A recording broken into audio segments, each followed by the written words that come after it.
So according to OpenAI themselves, that's the company behind GPT-4 and ChatGPT, around 80% of jobs are going to be affected as AI is used more and more. So what I'm going to do is I'm going to show you some prompts that you can use in order to make the AI itself make you invaluable to your bosses, so that not only are you more likely to protect your job when people start losing jobs over AI, but you can also use it to potentially get a promotion or a raise. So this is what ChatGPT looks like. You just go to chat.openai.com, and then you would sign up and create an account, and you can just speak to GPT in the messages there. I don't actually use that version. I use the playground version. It's basically the same thing. I do pay to use GPT-4. It's on it's pay as you go. At I think it's like 6 cents per 1,000 tokens, which is around 750 words. Would cost me like 6 cents. But anyway, if you're in a job where you think you might be affected, what I've done is I've written down some prompts that you'd be able to put into here and get ideas for how to protect your job. So one of the things that's going to be most affected is potentially customer service agents. So what I've done is I'm a customer service agent working for a telecoms company. I'm worried that AI will affect my job. What are 5 ways that I can make myself invaluable in order to avoid being fired when my employer starts using AI tools to do parts of my job? So we can just put that straight in there and see what it says. It's funny because I do a lot of writing for clients, so like copywriting and stuff. And I had a family member say to me the other day, I told him that I was able to do 8,000 words of content in the time that it would have normally taken me to do like 1,000 words. And he said to me, why wouldn't your client, if they know that you're using AI, why wouldn't they just do it themselves? And the thing is, that question came from the fact that he's not inside of the head of the people who are running the businesses that I'm working for. And that's where you really need to be. So let's say I'm just working for, say, a plumber, and I'm doing content for them, and they're able to do a day's work at, say, someone's house or on a commercial job, and they're able to do a day's work and earn, say, 250, £300. What they could do is, instead of doing that day's work, they could spend the day at home on the computer trying to work out how to use GPT, and then still not get the kind of results that I can get them, because I've practiced with writing, content creation and all that kind of stuff for a number of years now. So they could give up that £250 day and save themselves some money and do that themselves in order to save them the, say, £80 that they would have given me. So on net, by trying to do it themselves, not only are they probably going to end up with something that's not as good, but it's also costing them £170. So what you need to be able to do is get inside of the head of the person you're working for, so that you understand why they value what it is that you do, and you can increase your value to them in order to protect yourself. So here are the ideas that it came up with. We're looking at a customer service agent. Interpersonal skills, problem solving, keeping up to date with the new technology, upselling and cross-selling, and being proactive and taking on new responsibilities. So those are some of the things that a person will be able to do that AI can't just take over their job. Because the most important things that the most important areas where AI is still lacking, I don't know how long that's going to last, I don't know whether it's going to catch up someday, but it's lacking in creative problem solving. So that's what we've got down, where was that? Improved problem solving and critical thinking. And then it's also lacking in actual relationship building. So obviously, human to human, there's always going to be some sort of value in that. And when it comes to customer service, that's somewhere where that really shines through. So here's another prompt that I've got. Let's see. So I mentioned writing. So same thing. I'm a writer for a digital marketing agency. I'm worried that AI will affect my job. What are 5 ideas to make myself invaluable? So at the moment, we're working in what people have been calling an attention economy. So one of the most valuable things that we can get at the moment is attention. So what we're looking at in these things are ways that you can try and get the right kind of attention inside of your job so that you can protect yourself when people do start getting sacked. Because as I said, I was able to do 8,000 words in the time that it would have taken me to do 1,000 words. That means if that would have normally taken 8 people to do that job, now it only takes 1. So there are certain industries and certain companies who would literally just sack the other 7 people and keep the 1 person. So here we go. So this is for a writer, specialized expertise. So looking for a niche area, improving your creative storytelling. Again, it's the creativity itself. Learning to work with AI tools. As I said, someone said to me, if you're using AI, why wouldn't you just do it themselves? Obviously, they have better things to do. So if you learn to work with the AI tools, then you're able to scale the amount of value that you can give to your boss. Focusing on strategy and critical thinking, improving your communication skills. So that's a couple industries. I've got another one here for so those are kind of industries. Both of those examples are where you would mostly be using your brain. Not that I'm saying that someone who works in a factory doesn't use their brain, but here's an idea for someone who kind of does more of a physical job and how they might be able to protect themselves as AI comes in.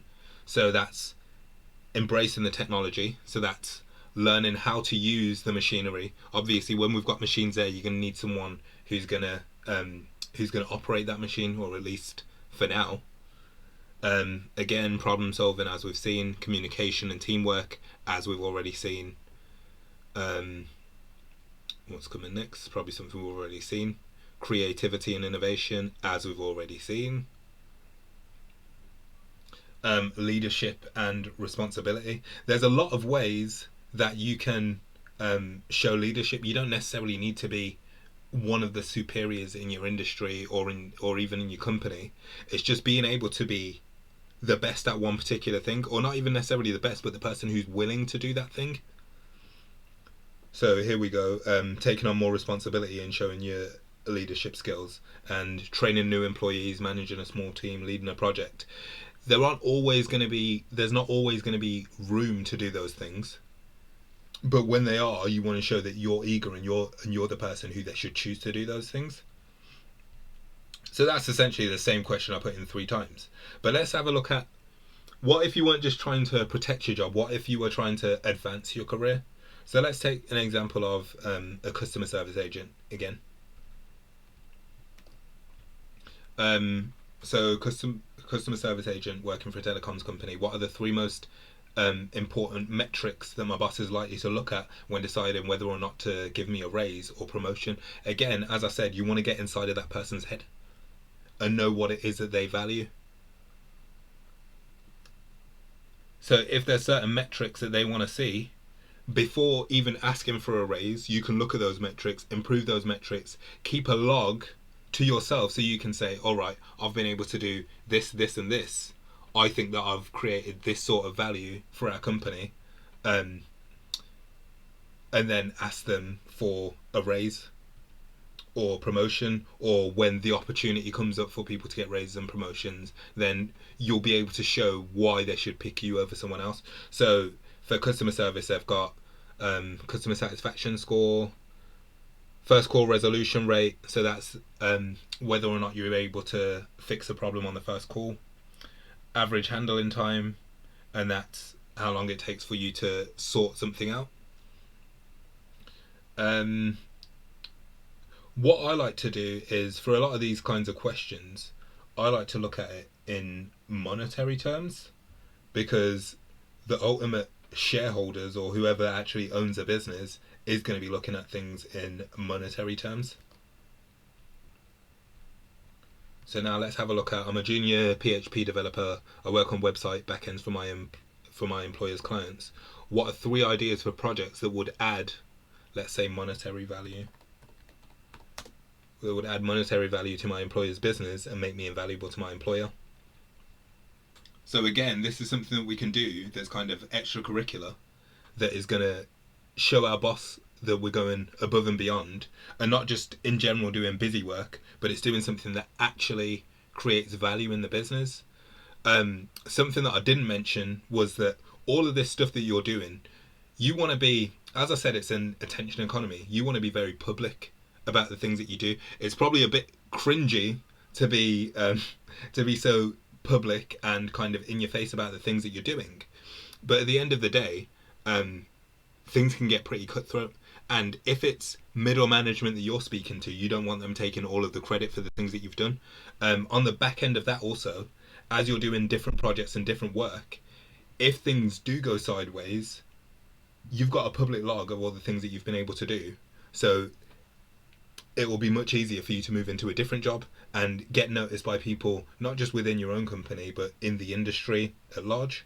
So here's some ideas for what a developer might do. Because even if you're a junior, I mean, you might not be able to do the things that the senior developers are doing. But if you've created a project that's actually going to help your company, then maybe you can have your seniors help you out to maybe get that implemented. So e-commerce platform integration, client relationship management system, automated website performance optimization. So those are just some tools that you could potentially work on. I mean, even if you just took one of these specific things, just something that, let's say you make a scraper that scans for broken links and fixes them. That's something that's going to make your boss look good. It's going to make your employer look good. And so hopefully it will also make you look good.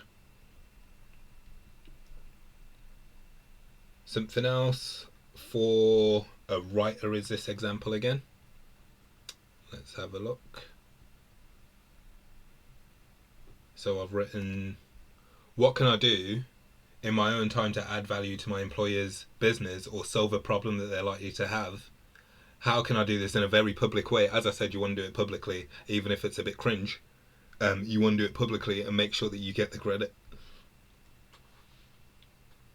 So developing your personal brand, so an online presence. I mean, even if it's just stuff that you're doing for yourself as a writer for a digital marketing agency, if you're creating your own brand, making YouTube videos, doing write-ups on your blog, all that kind of stuff, again, it's about getting noticed, not just by people inside of your company, but also people outside of your company, because you want your employer to understand your value and know that other people are able to see your value. Because if you're able to show that value enough, you're going to have recruiters kind of hunting you down and trying to get you to do stuff depending on your industry. And if you've got job offers from other people, you want to have the very real threat, not necessarily that you're going to use it in kind of an aggressive way, but you want your employers to know that at any point you could leave and go do the job somewhere else. So here we go, the stuff that we can do as a writer. It's done 10 examples. That's why in the previous ones I just specifically told it to do 3 examples, because you don't want to wait for that. If you're doing this yourself, then you can do as many examples as you like. So developing your personal brand, networking, doing case studies. That case studies are something that offer a lot of monetary value as well, because case studies are selling tools. So I mean, if you're creating case studies and putting them on your company's website, that's something that they're really going to value, because a lot of the time it's something that they want to have on there, but no one can be bothered. So make sure you're that person who can be bothered and get credit for it. Volunteering for additional projects, providing training and mentorship, offering to speak at events, sharing your employer's content, contributing to publications, testimonials and reviews. That's kind of similar to case studies, and being proactive in offering solutions. So let's look at the next one that I've got. I've just got a couple more. So here's one for a salesperson, someone who sells car parts for a big manufacturer. So what are 3 things I can ask my boss if I'm trying to get a raise or promotion?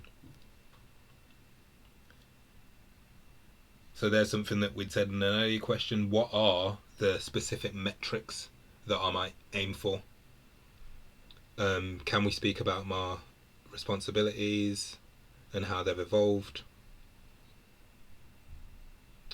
So these are kinds of questions. After you've been doing a lot of this other stuff and you've been keeping a log of it, then you'll be able to approach them with questions like this. I'd like to demonstrate the additional value I've been bringing to the company. Are there any additional tasks or projects that I can work on in the company? That kind of stuff. And I mean, specifically in sales, that example was sales. So if you can show that you've been hitting certain targets, or that you've done something to make the sales easier for your colleagues, or something like that, that's another way that you're able to add value to the company on a long-term basis. So here's something for someone who is in what might be kind of an entry-level position, or is kind of a sideways step, because I mean, you can work in any kind of firm as a receptionist, but you have big ambitions and want to be a partner one day, but you don't have official training in accounting. How can I make my immediate boss look good? Again, it's looking at what people care about. So I mean, if you've got middle management, you want to make them look good to upper management because that's something that they care about. But you also want to make sure that that you're getting credit for it. So it's in a way that they'll mention you to the upper management. So being proactive and efficient. So that's something that can make your boss look good. Offering assistance with additional tasks. But you know what? The good thing about these tools is the fact that you can go back and ask another question, because what I don't like about this is it's giving these suggestions, but it's giving these suggestions in a way that you're just hoping that you'll get mentioned. What we really want to do is give specific examples of how I would get credit for these things.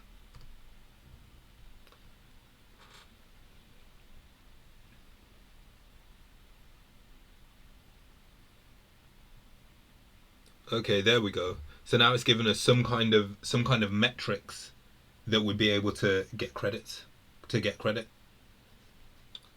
So if we're looking at the volume of calls and inquiries, did it already mention that?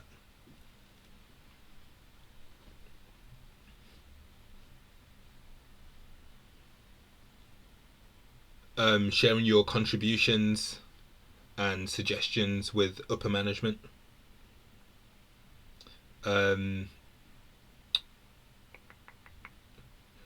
So I mean, there's a number of different things that you can do. That's all of the specific prompts that I have, but there's a number of different things that you can do to make sure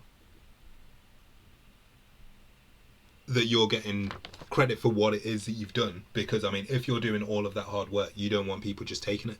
So I mean, things that you can do are things like, even if you're just in, as I said before, like a customer services role, if you were doing something like, if you went through your employee handbook and made some suggested changes. So let's say, what are 3 things in employee handbooks for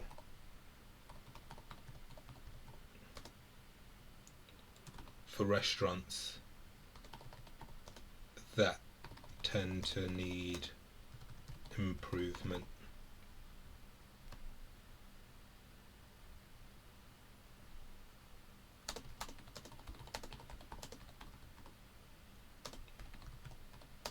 To my employer, or protects them from legal action. So I mean, there's a lot of health and safety stuff that employers kind of skate over. So if you're able to go through, say, an employee handbook and help to protect your boss, then that's something that's going to make you look good. So here we go: anti-harassment and discrimination, proper training and safety. As I said, health and safety.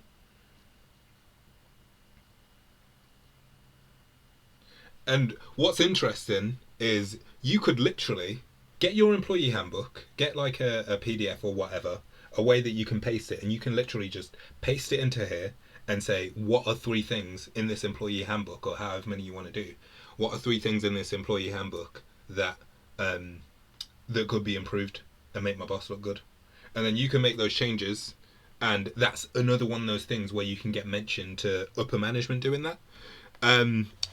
So another thing that I wanted to look at was, well, as I mentioned, was keeping a public log of things. So whether that public log is like on your LinkedIn, or you're doing a YouTube channel, or you're doing a blog, all you want to do is make sure that you're able to create that value and show your development over time, so that not only will you be able to protect your job, but hopefully you'll be able to get some sort of career advancement out of it, whether it's in the company that you're already in, or whether it's somewhere else. If there's anything else you want me to look at, or any other prompts, like prompting ideas that you want to get to be able to kind of get the most out of GPT, then feel free to just post it in the comments or something.